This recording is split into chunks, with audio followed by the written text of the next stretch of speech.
DNA, Darcy Walsh here again, and I have another one of my new friends that I met over in Moncton. So today we have Dylan Ward. Welcome, Dylan. Hi, thanks for having me.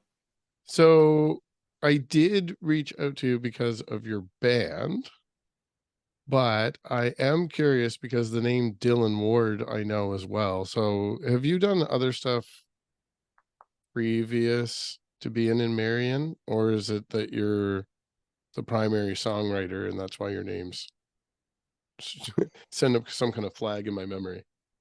Yeah, for sure. Like I have been a songwriter and played in bands for like ever, like back in high school and stuff like that. Hmm. If you're from the Miramichi area, that might have been kind of where you might have heard of me. But then also, when I moved to Fredericton, I played in a band called David in the Dark for a number of years. Okay.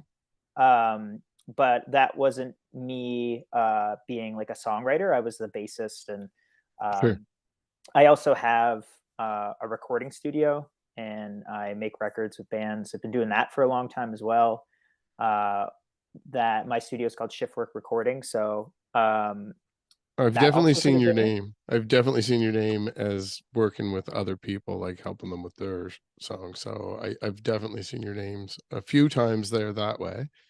Yeah. So you've been doing it for a long time, as you alluded to already. So you got your start in Miramichi area?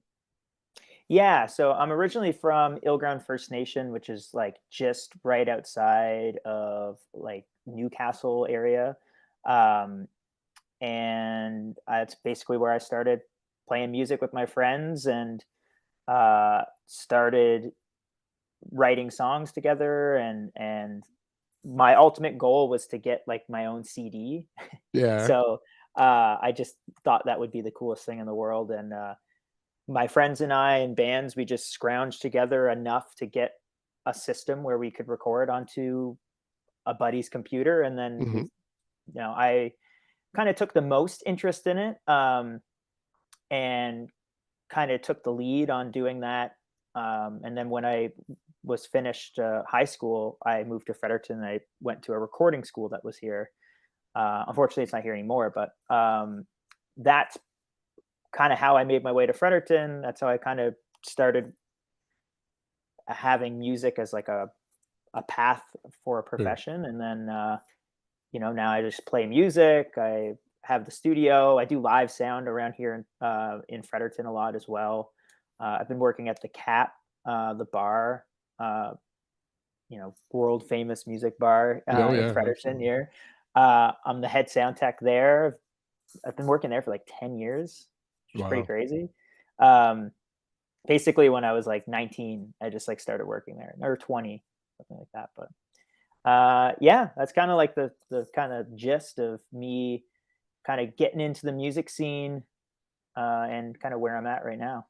And what now I know that for Marion, you're bringing your sound to the band as well. But before we get too much into the specifics of the band and the sound with everyone together, you do have, like, obviously there's some type of Tom Petty influence there. Hmm. So in your earlier days, was that kind of a like a singer-songwriter type thing? Was that kind of the vibe you were going for? Was it more folky or were you more rocky in your earlier days? Yeah, that's a great question because I actually wasn't. I had no real. Um, I wasn't really listening to that kind of music when I Mhm. started playing, and I really didn't have any interest in it too much when I was starting to figure out, being a songwriter and stuff like that. But what I came to find out much later in my songwriting journey is that I grew up with like all that music. Yeah.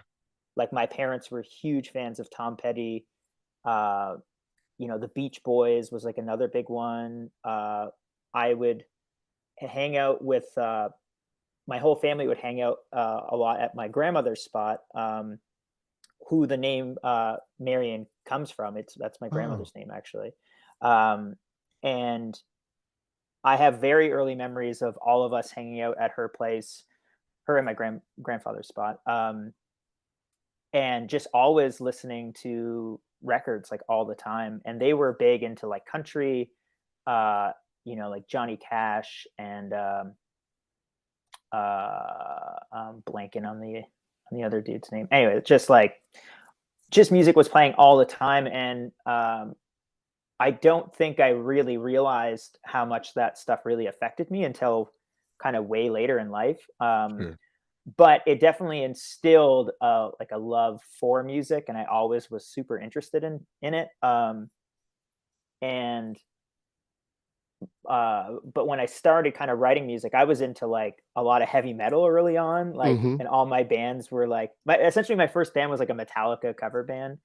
Um, and but when I really started trying to write songs, I was really into uh, a band called Spoon.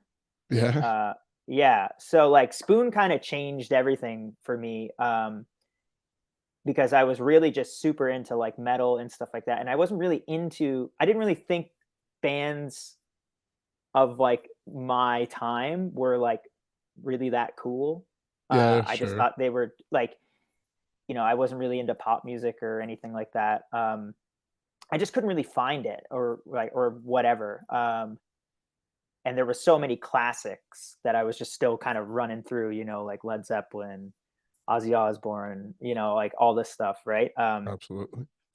But then I distinctly remember hearing like my first Spoon track, and I was in the back of my buddy's car, and he was like, "You got to check out this band," and it just like blew me away, like the sound of it, the soundscape, and just like the songwriting I thought was really cool, and the Mhm. lead singer Britt Daniel, his voice is just like incredible. And I was like, wow, this is like the coolest sounding thing I think I've ever heard. And I just got super into this band, and at the time, then I started kind of getting into like a different style. So I was like, started to really get into like the Pixies and like the Smiths, and I kind of had this like 80s, 90s new wave Yeah. post punk sort of thing happening for a while, uh, and slowly was starting to get into more kind of songwriting, like interesting songs, where that stuff was really kind of poking out at me rather than me just trying to play fast and heavy all the time. Yeah, I Um, could see those connections too, because I'm following along with my own musical interests, and I can kind of picture when the genres that were mainstream were kind of the ebbs and flows, and you're kind of just on the outskirts of that with what you were picking up on. mhm. It and Yeah, you and can see those influences. yeah, for sure. And then when I kind of started to come back into like my own songwriting, so I was in this band called Dave in the Dark. I'm also in another band called Brookside Mall that I've been part of for a while. And we just released a couple of songs after like 5 year hiatus, which is hilarious. But um, I was kind of like working on songs and being creative with writing songs again, but just kind of with other people instead of like fully presenting my own song. And Mhm. as I was like slowly getting into that, that's around that time is when I started to really kind of dive back into the like the Tom Petty's, and Mhm. I got into the Beatles like way late in my life. And again, like the Beach Boys, like I don't know, I just kind of went into like these songwriter, uh, iconic bands, and then come to find that you know uh, uh, Britt Daniel from Spoon is like a huge Tom Petty fan. Mhm. Um, and so much so that I think he played like that band played on like when he died, they did like a big live show of all these different artists covering them, and they were one of the bands that were like on there, and I was just like, Cool. it's great. Um, yeah, so it all kind of is connected in some kind of strange way, and um, it is often when people hear us play, they always say like there's some kind of Tom Petty Yeah. influence and like a 90s thing, like something Mhm. sort of 90s sounding about it, which I think is cool. I wasn't really thinking of that kinda like the late '90s, early 2000s, like when we think back, we jump into like we went from grunge to like new metal, but there was like a pop punk, and then there was the British music that was coming, which falls in with like the spoon stuff and everything at the same time. Like there was a new sound that was coming through. Like I mean, Oasis is probably the biggest band anyone Hmm. would remember, but there was a ton of it coming out of that region at the time, and it was kind of blending with all the different genres that were vying for the top spot of the pop market. Yeah, Uh, I think a band that I would have somehow, I think, really did make an impact on me as well, even though um I probably wasn't aware of it, but I think Sloan was like a yeah, huge impact because that's like exactly what they do. Like they're like the 90s version of the Beatles or something like that. You know yeah. what I mean? Like I was um actually drawing Sloan comparisons when I went back and listened to your first EP and the full album, mhm. and that was something that was floating back in my head because some of the bands from Prince Edward Island that I'd interviewed, they're Gizmo and Absolute Losers. They have that same kind of Mhm. 90s Halifax era sound, and yeah, I Yeah. definitely Sloan was definitely floating to mind there for sure. Yeah, and then like and of course the other big one is Joel Plaskett, right? Like Yeah. he's big there, and like us actually working with him on our first album was just like so cool. And Joel's like was very nice, and that was like just an awesome time to do that. And Yeah, I like the kind of like the perfect person to collaborate with on with that record. oh yeah, absolutely. I did see there that it was recorded at Fang. No, So, sorry, it was recorded at my studio, but oh, we took, yeah, we took it and we mixed it over there with Joel. okay, okay. Yeah, which was interesting. But we ended up we actually did end up doing like a little bit of recording over there. Um, just he had so many great ideas, and he was like started laying down parts and stuff. Like he did a lot of like really cool things, which is just such a credit to him being such a like a music professional. You know what I mean? Like Hmm. he's certainly is a producer. Like he was hearing things that in our songs that we hadn't really noticed, and then would accentuate them. And or if there was an idea, he was like, "This is the idea. Let's take it one step further." Yeah. Um, and yeah, so that was like super fun. And now one thing that's kind of common with all of those, actually, I'm just trying to make sure this isn't inaccurate, but forgive me if there's an exception in there.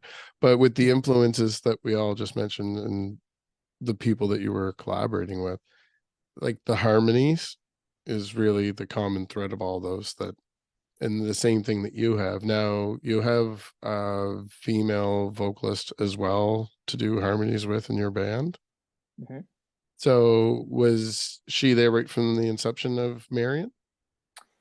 You know, she actually wasn't, but she has always been a part of the band, like for very early on, but just not in like an official sort of Hmm. capacity. So we had another bass player, um, and but basically like anytime he couldn't make a gig, I always wanted Jerry Fay, who we're talking about, to fill in on bass, Hmm.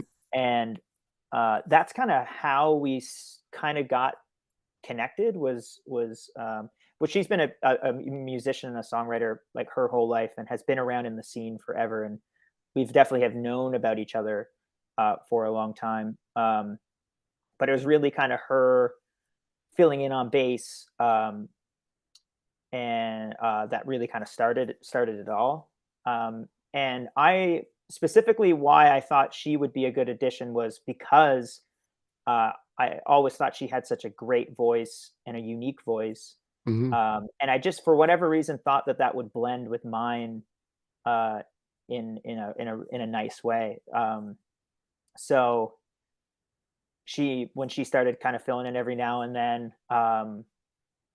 Uh, she would play in the band more, and then there was this period actually where we were a five piece where she was Oh, actually the other guy was still playing bass, and she was playing like keys and like acoustic guitar. It was like this very short lived period, but it was super fun. But because I wanted her voice and my voice there, um, and at that time, even having the Evan, our old bass player, like we could have done 3-part harmony, and that was like the Yeah, goal.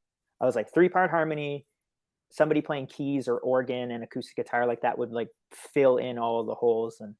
Um, it did for a short period. Evan, he ended up moving away from Fredericton, and then it was just uh, an easy position for Jerry Fay to kind of sure. hop into.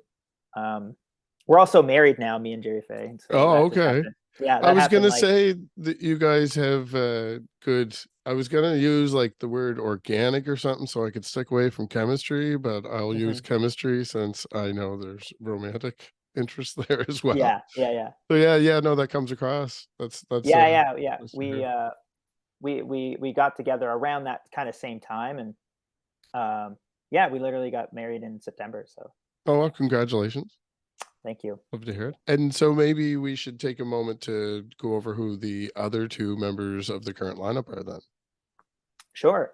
So on drums we have Stefan Westner, and on lead guitar we have Tim Everett. Um, so I've been playing music with those guys for like 10 years basically. They both played in my old band where I was playing bass in. Um, and yeah, we've just been playing music together for a long time. So basically when that other band was kind of slowing down, that's when the Marian kind of project started up, was kind of filling in that gap. So all those guys basically poured it over into my band. And then eventually, that band ended, and this one just picked right back up. So That's that worked awesome. It's out. an awesome. It sounds like it's. I did kind of know the answers to some of the questions from research, but Sure. I wanted to kind of get that story out of you about how all those things happened, and it's really great to hear that those sounded like smooth transitions. Like it's not like, and then Buddy gave me a black eye, so we had to kick him Yeah. to the band. Yeah. Yeah. Yeah. Yeah, no, it No, sounds no, like none of that. yeah, a Yeah, nice none of that. evolution of the band as you went along. Yeah, very much so. Very much so an evolution. And so you had an EP out, and then your first full album, the one that we talked about, that you worked on with Joel Plaskett, that was called Hit Record. Yes. Or And hit then record. oh, there you go. Well, what was it? Was it Hit Record or was it Hit Record or was it just up to the listener? It's up to the listener. Because Changes day to day. I Depends did find it. yeah, It was depends if you have ironic. your glasses on or not. Yeah. Yeah. You're. I just thought because I was obviously calling it Hit Record, and then Thank you.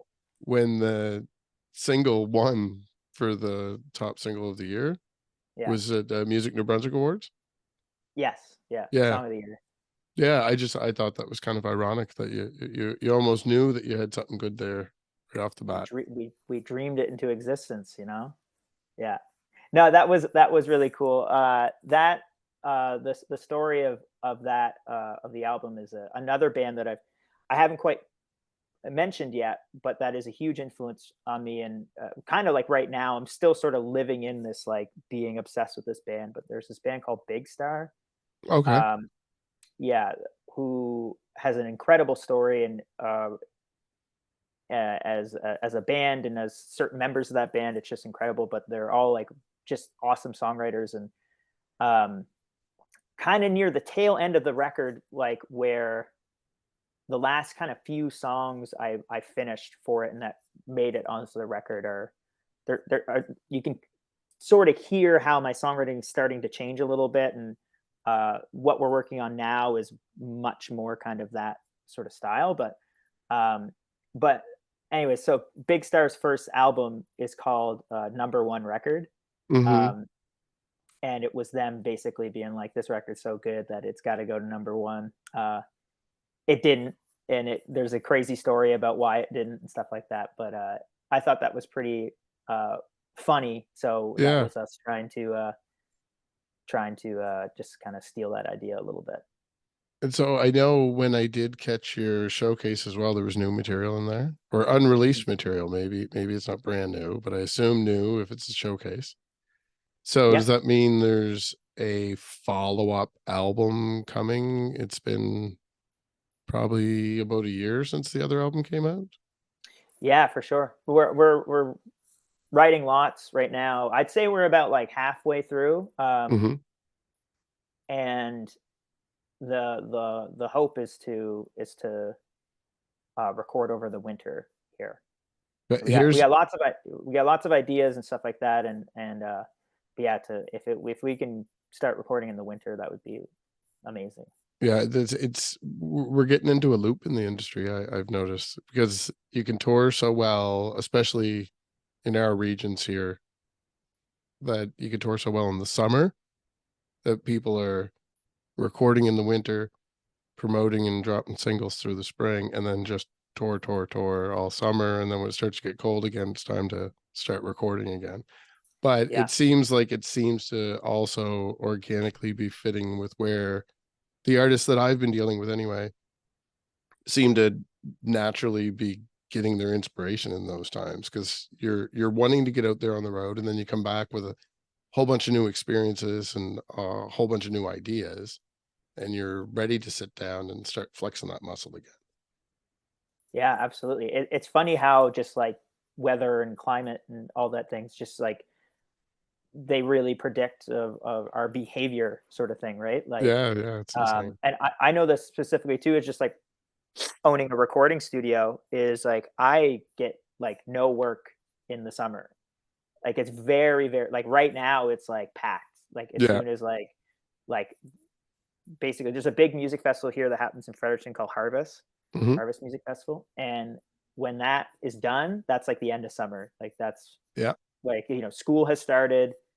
It's the last big hurrah, and then everybody comes to the studio basically. So there's Yeah, like lots that's of projects coming in right now, and then and that will carry right through until the winter, spring a little bit, and then yeah, summer. It's just like it's just quiet. But like you're saying, everybody's just on the road. Like yeah, everybody's playing shows on the weekends and stuff like that, and people still have jobs mostly. So, um, and including me, like I play a lot of yeah. shows too during the summer. So Well, and being that I said all that, I know a lot of people because of that with this time of year, and also with the holidays coming up. And I mean, for a lot of people, award season just happened as well. So a lot of people take this time to kind of rest and reconnect with their family and friends and whatnot. So there's not as many performances from especially the more independent bands. So is that the case with yourself? Will there be some live dates throughout the winter, or are you kind of taking a little downtime so you can focus on the music for now? I think for us, we'll probably do some downtime. The We actually just finished a weekend run of shows with Hmm. Kylie Fox. Yeah. Played over in Moncton again, and over at Harvey Hall, um, which those were great shows. But that's the last thing I think that we have in the books, and we're just going to take the time to concentrate on writing and get our schedule together for recording and stuff. And the hard thing with kind of doing both at the same time is that you lose just valuable time just Yeah. rehearsing, right? Like just getting ready for the show, or and you lose valuable kind of like free mind space when you're always thinking about booking and scheduling and making sure everything's kind of lined up. Um, so because we've done that in the past, like making our first record took a long time. Now that Mhm. was also when COVID was happening, and that really uh, um, prolonged the process as well. For sure. Yeah. But but yeah, when you're kind of working on a record and playing shows at the same time, it can really kind of prolong the whole thing. So we're trying to not have that happen and trying to make it as streamlined as possible. So uh, yeah, we'll take the winter to definitely write and hopefully get some recording done. Maybe that will spill into the spring, um, but I'm excited to. I definitely want to keep playing shows because it we had a really good run when the record came out. We had a nice good tour, a really good summer festivals, stuff like that. And this summer with me getting married and all that, just like wasn't as much. Yeah, yeah. So there's definitely part of me that is itching to kind of start hitting the road, start hitting the Maritimes all over again, like doing Mhm. all that. Yeah, but it'll all come for sure. And I mean, it's a little early for anyone to announce any plans or anything, but for getting around the Maritimes, it's nice that this year we're gonna have ECMAs are in Charlottetown, I believe, and then the Junos are in Halifax. So there's Yeah, gonna be a lot of moving going on over the next 12 months for sure. yeah, absolutely. Yeah, that's super cool. The Junos are gonna be Yeah, so close. Might yeah, have to go. yeah. Actually, somewhere off to the side here, you can kind of see the tail end of some tickets and stuff that are on the wall there. Uh, There's actually tickets from the last time they were in Halifax. I oh, was cool. Yeah, I was there as a Nice. spectator, but yeah, that's further back in history than I care to admit. So I don't look too hard at the date on it. Yeah, yeah, of course. And now I want to give a quick shout out as well, because since you mentioned Kylie Fox and a little bit of a challenge between the two of you, because I have a similar question for her. I also heard new material, and she's also been on a similar cycle as far as timing. But I do see that she's also performing here in the Glasgow this weekend at the Shoebox with Burry and another artist who I apologize. It's Brendan Howard, I think is his name. There you go. That's Yeah. exactly who it is. So yeah, she's obviously not slowed down yet. She's got a few dates left with that little round of tour. But I'm kind of curious to see between the two of you, which one of you has the new material released first. So I think that's a Oh, little bit of challenge between you. that is a good challenge. I would say that she will have it done. I think she's much further along Oh, in really? her album than we are. Yeah. Um, I would think so, but I don't know really like where. I don't know if she has like a release date in mind or. Yeah, we've had But her on before, but it's been long enough. I think it might be. I'm gonna have to stop her when she's passing through town here and see if she has a few minutes to give me a little update. that would be great. Yeah. Well, I can tell you for sure that Kylie Fox is like one of the hardest working musicians that I know. Yeah, She is the hardest working musician I know, I think. Uh, and I know that when she does stuff, she does it right. So like she's she's probably working on a big plan. You know what I'm yeah, saying? I imagine. Like Yeah, to make that whole album release. But I can't wait to hear it because her new band is really awesome, and they've had a lot of time to gel and work on these new songs and really kind of become like a unit. hmm And it was great to hear them perform over this last weekend because they're sounding like really really good. yeah. I Uh, caught them around the same time I caught you there in Moncton, and that was my first time seeing her with the full band at all. mhm, So mhm. yeah, equally impressed, I believe. Yeah, yeah. So it's big things for her for sure. And what would you like to play for people that are just being introduced to Marian now for the first time as kind of a showcase of what Marian sounds like? Sure. So I would say a good song to listen to is the one that won the award, which is called Astral Plane. Uh, it's a good taste of what the band is like. Like we can get a little rocky. Uh, well, there's some big harmonies, big riffs. It There's has a the soundscapes and the harmonies that we talked about throughout the episode Yeah, too, yeah. so it really is a good selection. It's a gong. There's gong hits at the end of the song. Uh, you really kind of listen. We brought up a gong into my studio Sweet. just to kind of make it big.